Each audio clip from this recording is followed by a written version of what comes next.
Hello guys, we're going to be doing some account reviews today. This is the first time on Twitch we've made this happen. So no doubt it's going to be a little bit scuffed. No doubt chat's going to be maybe a little bit scuffed. Everything's going to be scuffed, but it's fine. Scuffed is good sometimes. So we're going to be logging into several people's accounts, having a look, and seeing what they have. Seeing what they need help with, and pointing some people in various directions. Some people might need help with certain hero choices, other people might need help with PvP, other people might just have awfully terrible accounts that need looking at. Either way, we're going to go in and see what people have, and believe it or not, the first person to submit their account for review was Tartarus. Tartarus, guys! The well-known name himself. The guy who actually helps me look after my account. So let's go see what he's got. So Tartarus' heroes are looking pretty stonks, I'll be honest. He has a lot of good stuff. He wants to know what's going to help him with PvP. Well, if we have a look around, he's got a V3 Halora, a V3 Focus. They're definitely two to use in PvP. They're very nice. Sherlock is very good as well. Now, I don't know what your artifacts are, so I'm going to have a scroll through his heroes. Has he taken his artifacts off everybody? Oh, he has, so I can have a better look at them. Oh, what a great guy. So he has AMB, Punisher, Antlers, Kiss of Ghost, Golden Crown, and Wildfire Torch. Interesting. He's got some Demon Bells in there as well. He's got some Root Receptors for speed and just for usefulness. Alright, that's pretty good. What I would personally use then, if we're talking PvP, one little thing you can do to troll people is run a speed attack Sherlock with AMB. That I like. That's a nice disruptive hero that we can use to troll our opponents, because it means Sherlock is the lowest HP opponent. He takes a ton of hits, which means he's going to do his health swapping. And because his attack is going to be high, his health swap's going to be quite damaging. So it's very, very satisfying. Halora, she's pretty dope as well. We've got her 3-in-1 split, so what you can actually do with her, you could also run A and B on her if you wanted. But you've clearly got a built for damage, running quick crit attack. That looks all pretty good. But I think for PvP, you probably want to go full gear and use a Demon Bell. Now that's because this Demon Bell is going to set up her active skill, which will apply Abyssal Corruption to the opponents, which is very, very helpful. Your other heroes you're going to want to run... I mean, Focus is definitely a contender here. You're going to want to run him with speed, so you're going to run speed attack on him. We're going to go full gear, and you're also going to want to run him probably with an energy artifact. We've got Orb of Annihilation. That helps. And the reason we want him with energy is his active skill is going to disrupt opponents with Curse of Decay, which is going to remove attribute buffs from them, so that's going to be very helpful.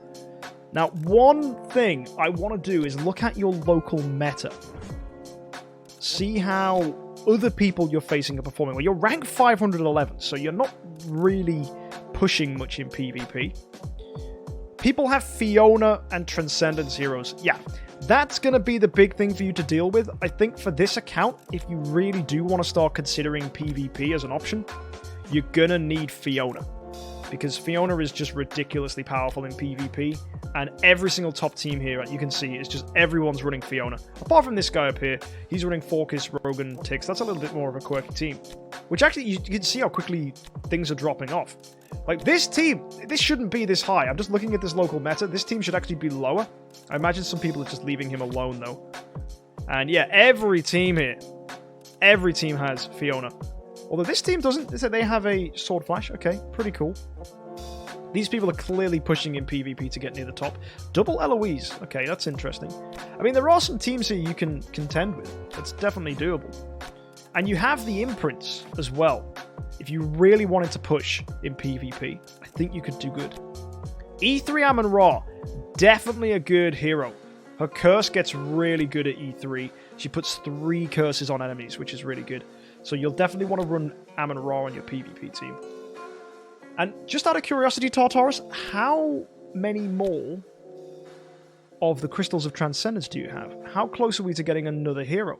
About halfway there, okay. And we don't have any more cores. Alright, so I imagine you're probably going to go with Sword Flash. That would be my guess. Or are you going to go with Asmodel? What are you thinking, dude? You don't know yet? Yeah, it's a tough decision. It really is. Because you have the option of doing something really nice. Because you have Splendid Punisher of Immortal, which would work really nicely on Asmodel, especially if you Void for him and you put energy feed into him. So Asmodel would hit like a truck on a PvP team, and he'd also do very well in other game modes too. For Disruption, you definitely want Sherlock and Forcus. Maybe carries as well. You don't really have a damage dealer though. That's the big, painful thing about this account for PvP. You don't have a finisher. Now, I suppose, could you say Forcus is that hero with his Disruption and his damage? Maybe. He could do decent amounts of damage, but once he's done, you kind of need someone to finish off. So you might need to go for a more long-term solution by running multiple carries. And I think that is probably the way you're going to kill other people. Now, you do have a Void 1 Tix, though, so you could potentially run a Tix if you really wanted to. But I don't know whether you're going to do that. I don't know if you want to put imprints on the Tix. And I don't know if you have enough Demon Bells to justify that.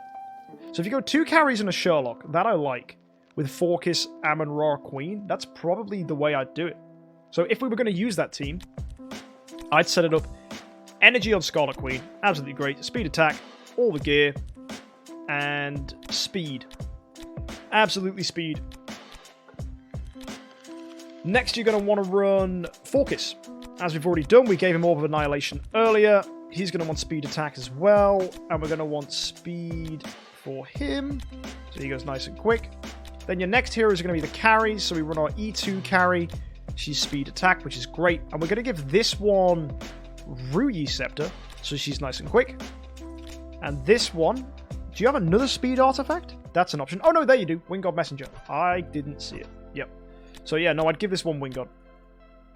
And I'd run them both for speed if you can, which they are. So we've got 2 carries there. And then Amun-Ra absolutely wants to be running Magic Source. We're just going to put that on her. Energy is all good. HP, speed is good. 2 and 2 splits, perfect. I would want to run her for speed, though, for PvP. Just to bring her a little bit quicker than certain opponents. And then, finally, the last hero is going to be an Augustus Magic Ball Sherlock. 3 and 1 split, I think. So with all that armor, and these enables here, which makes him more aggressive, I think that's the best team you can probably squeeze out here. So yeah, I'm going to put A and B back on him. And let's see how you do against some of these guys. So we have Mephistic here, who has a Sword Flash. That's going to be fun. Rogan. Yeah, let's give this a try. So this should be a win. I'm pretty certain. So put this carry here, this carry there. Put Halora there. Where's your Sherlock? There he is. And then these 2 at the back. Your monster's going to want to be... Oh, we could run Fox for the energy feed. I like that. I want to run Fox. And I want to see how this goes. I hope your Fox is maxed. If your Fox isn't maxed, then I'll switch. But straight up, do we get a Forcus active skill? If we do, it's going to be... Yeah, look at that. We've got Tix done. Oh, yeah, they're going to absolutely drop. Yep, Tix dies to that. Super clean. Easy win, dude. Absolutely dominating them. And that's perfect. Absolutely perfect. So, yeah, that's easy. Now, here we go. We've got G at Nib at L, or Gabnibal? I don't know. Some of these names that people have are so messed up. And this guy's running an Asmodel. And he hasn't finished Aspen either. So, one thing to say is that in PvP, if you haven't finished Aspen Dungeon, if you haven't got Death 100, you might as well just not try. Because them final 5 levels are going to give you way more stats and more speed. And that's really important. So it is going to make a massive difference for Tartarus in this fight with his team. But yeah, this team feels really good. You've got a Forcus Curse on that Russell, so the moment the Russell uses his active skill, he's going to instantly drop. If you take a look, there you go. He died. And now it's just easy killing. Just to finish off everybody else. In comes Fox, actually giving energy to Sherlock, carry. Yeah, this is beautiful. Everything about this team is good. Your main way of killing people is through disruption, so the curses from the Amun-Ra, the energy stealing from the carries, health swapping from Sherlock, which is just real good fun. Although this Asmodel is proving to be a little bit difficult, which honestly doesn't surprise me because that guy heals a lot, but we managed to deal with him. Carries are going to shut him down. And yeah, pretty solid win. So yeah, I hope that's cleaned up your team, Tartarus. I hope that's helped you in PvP. And yeah, it looks pretty good. Your account's fantastic, I have to say. You have a lot of good heroes. I know that you aren't one to blunder. I know that you make smart choices. Like, even the fact that his heroes are level 80 and not level 100 shows just how careful Tartarus is with his resources. And just looking at his bag, we've got Eloise copies here, we've got Drake. It's very tidy. He isn't a hoarder. He isn't absolutely sitting on loads of resources. So Tartarus knows what he's doing. He's a good player, smart Idle Heroes player. Just needed to make sure that his PvP team was good, and it was. So yeah, nicely done, dude. Your account looks pretty solid. I know a lot of people would kill for an account like this, because look at all these Void imprints, guys. 2-1, 2-2-1. I can tell you're going to be pushing Arc next month. Good luck to you. So this next account belongs to Matthew. And it's pretty interesting. Pretty interesting. And what he wants to know is what Transcendence hero should he go for? And what should he build after E5 Morax? Because it looks like Morax is your next hero. First things first, why are we building Morax? Do you have Seal Land 20 done in the Abyss faction? If not, okay, that makes sense. He's building it because it's the only faction he hasn't finished on Seal Land, so he's building Morax, hoping that E5 Morax with some imprints can clear it. You have enough imprints for an E3 here, as we can see with Russell, and that looks fine. How many? Ooh, wow, we don't have that many Stellar Shards at all. Void 2 ticks as well, Void 1 carry. Cool, cool, cool, cool. Now, are you buying Cause of Transcendence when you can?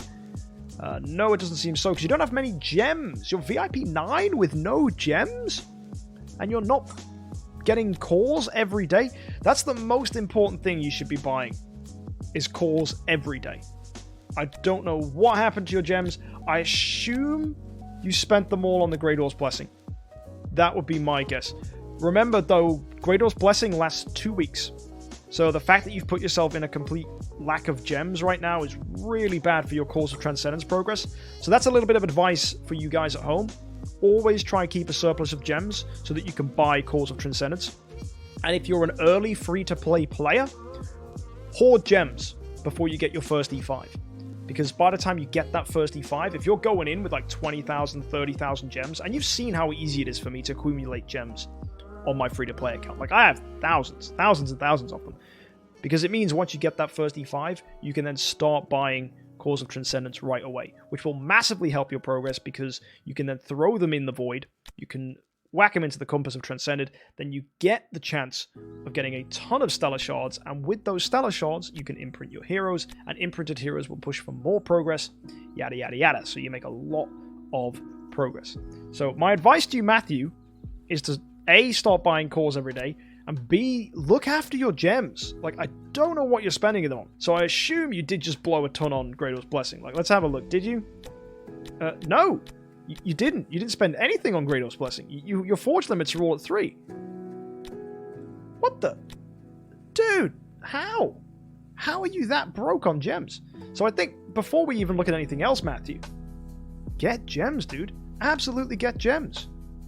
And I don't mean by buying them. I just mean look after them. Now, you don't have the privilege card, so I assume you don't really spend much money on the game anymore. That's totally fine. But it is a little bit alarming that that number is so low. You don't want to say? That's Matthew, that's fine. That's fine. Consider the question rhetorical. There are many places those gems could have gone.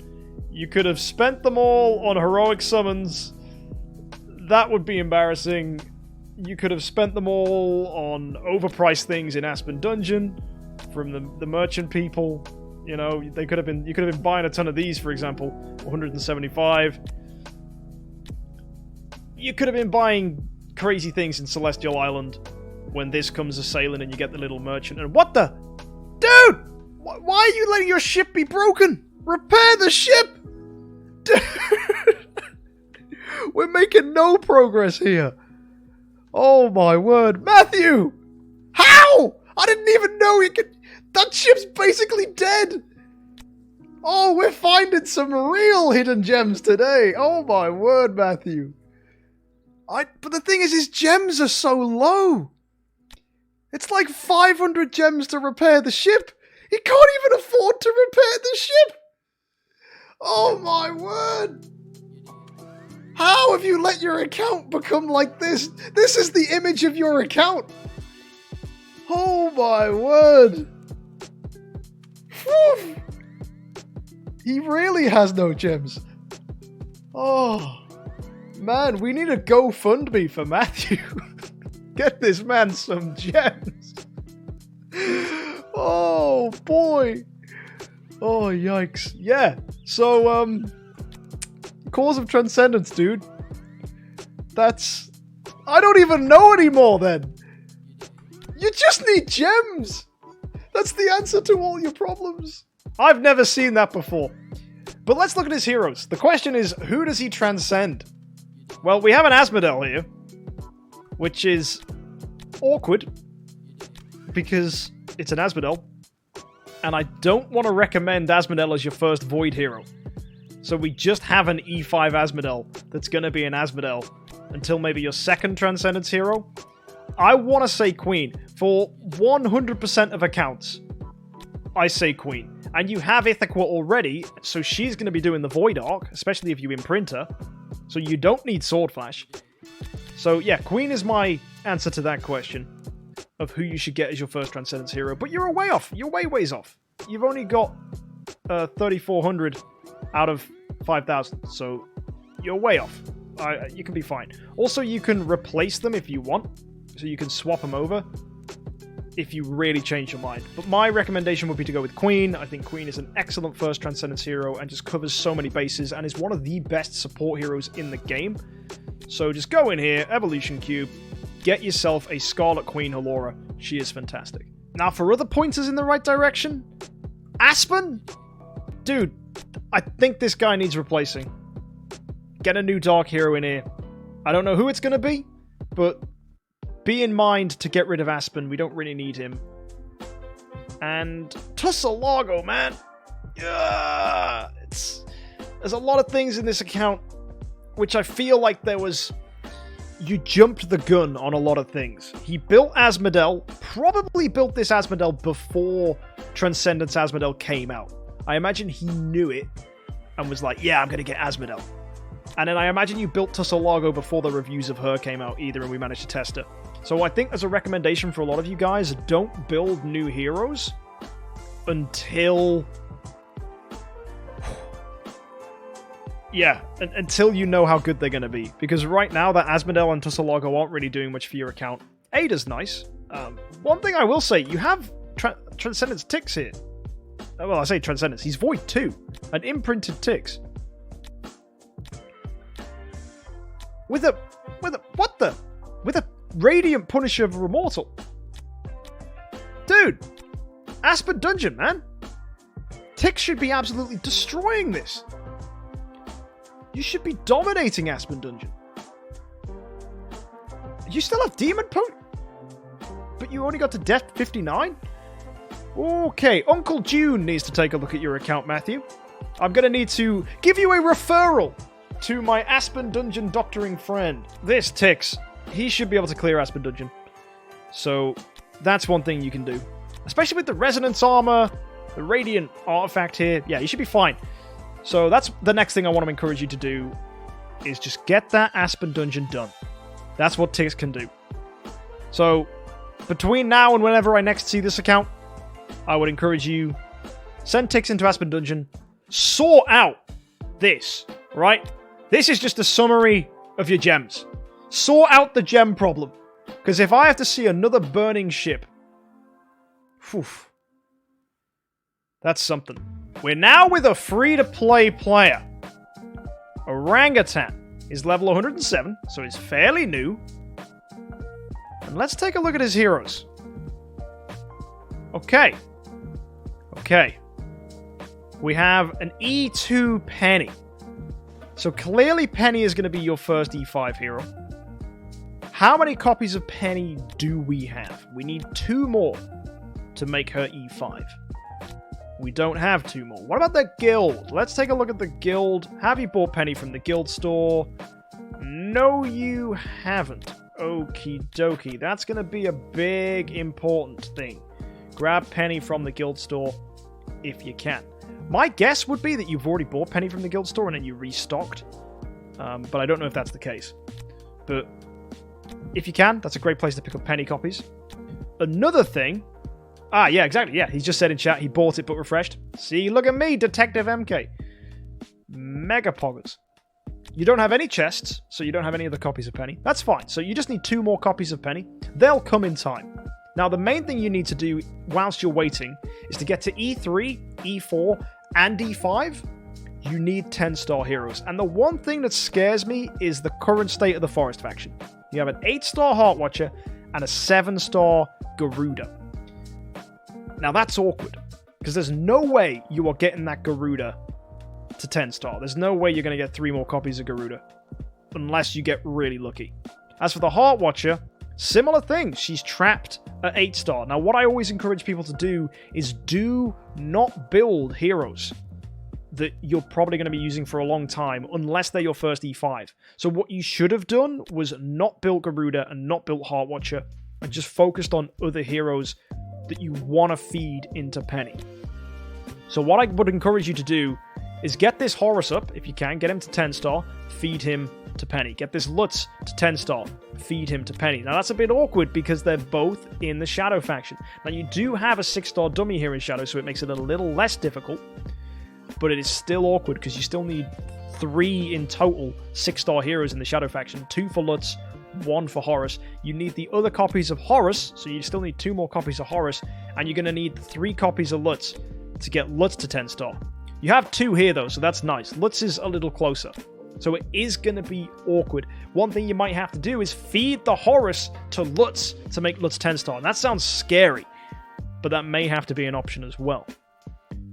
But either way, if you can get this Lutz to 10-star, that's E3 penny sorted. For Rosa, you have the 2 copies down here, so Rosa can get to 10-star, but you don't have any food in the Forest faction, and that's because Heartwatcher's eaten it all, and so is Garuda. A little bit uncomfortable, so for new players out there, again, I'll stress, don't go building heroes that you might need to keep for a while. Other things to bear in mind is this Sigmund. This Sigmund you're probably going to want to build as food as well, but you don't have any Sigmund copies. So what you've done is you've built up heroes that are quite rare and difficult to pick up, which means you may again be forced to use Sigmund as 9-star food. So one thing you really want to bear in mind with this account is you need copies of heroes. You need 5 copies of a hero to make them to 10-star. And I think we've looked at an account in the past where I referred to this of lack of 5 copies itis, which results in you being unable to build 10-star heroes, which means you're unable to progress. So you can have these puppets around, that's fine. In fact, you have 2 puppets I didn't even realize, that's fantastic. But you can't really build anything with it because you cannot build any heroes to 10-star because you don't have 5 copies of them. So what I would encourage you to do is try get 5 copies of a hero and then start building them. Also, bear in mind, heroes like Deathsworn cannot be made to 10-star. Any hero that has a 4-star form, like Deathsworn, cannot be made to 10-star, so don't think, ooh, I've got loads of copies of Deathsworn, I'll make him, because it doesn't work. So these 5 copies of Deathsworn cannot be made to 10-star. So for you to make progress, as a new player, Orangutan, what I need you to do is build 10-star heroes, and then you'll feed a 10-star hero to Penny. As you can see here, a 10-star hero will go in. That's what that star means, by the way. That's the symbol for 10-star, and I think that's why you were a little confused. And that'll make her E3. Then you need the same for E4 and E5. So 10-star heroes are a little bit difficult to pick up, but hopefully this Rosa is going to be made one. That Lutz will be made one, and then either Horus, Sigmund, we'll have to see.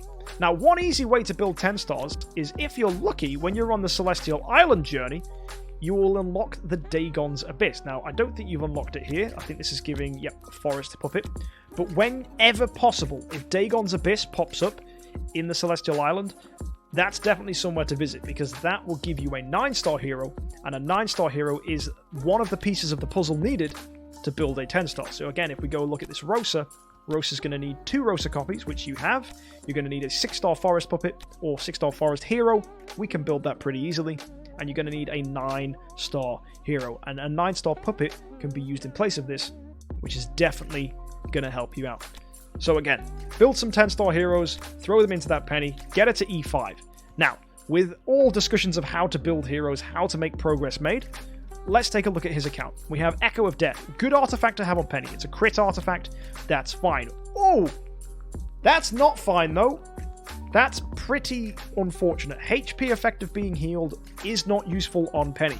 We want crit attack. This is a Soulstone 2, though, so it kind of makes sense that you haven't changed it. Now, what I would have done personally is taken this to a Celestial 6 stone and then left it there.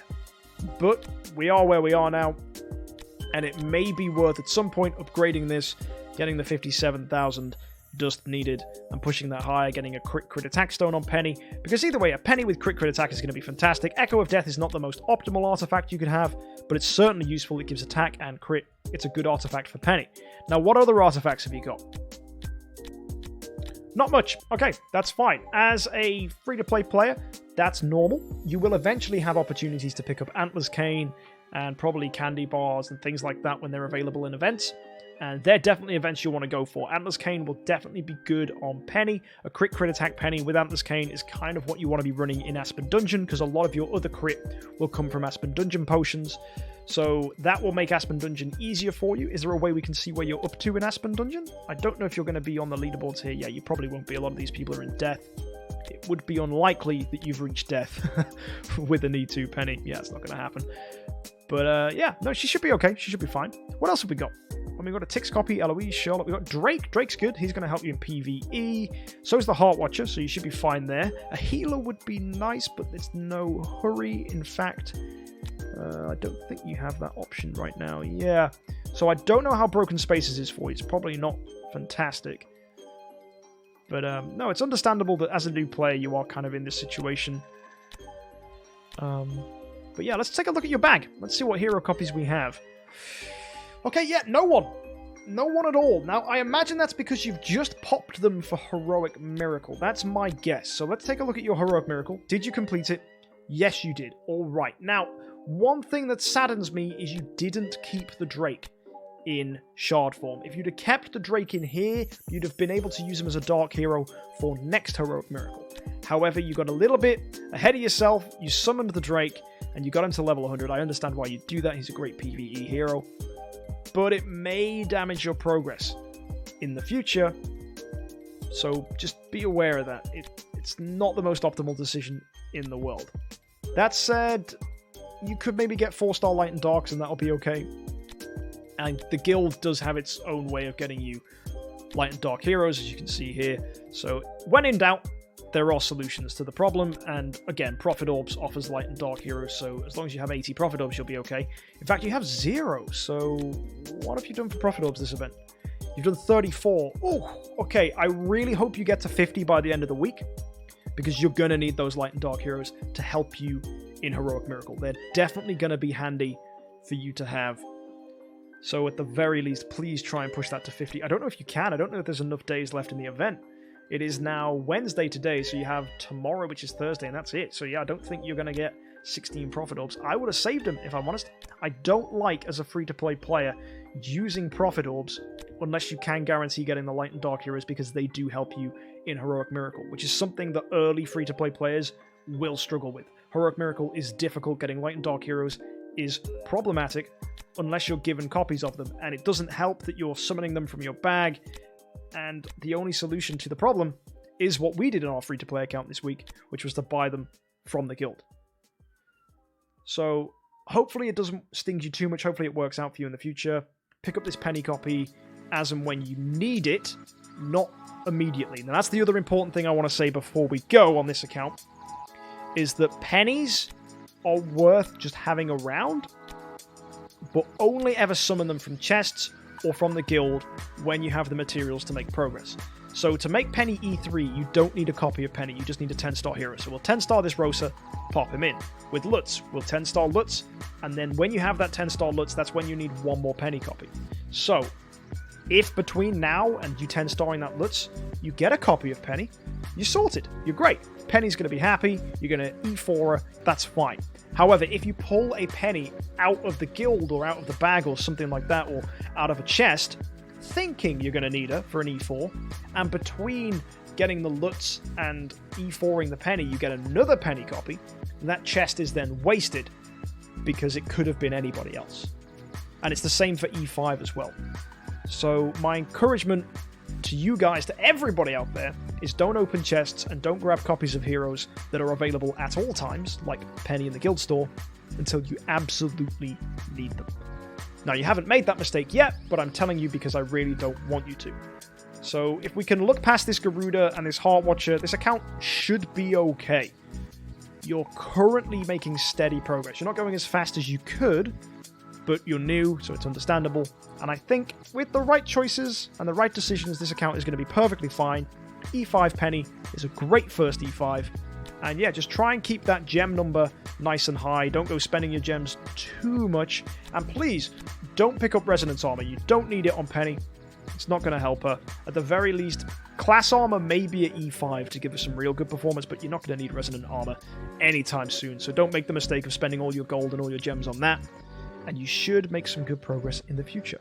So hopefully that's helped you out. If you have any further questions, be sure to let me know. Get in touch. But this account looks fine. As an early account, your progress is going to be good.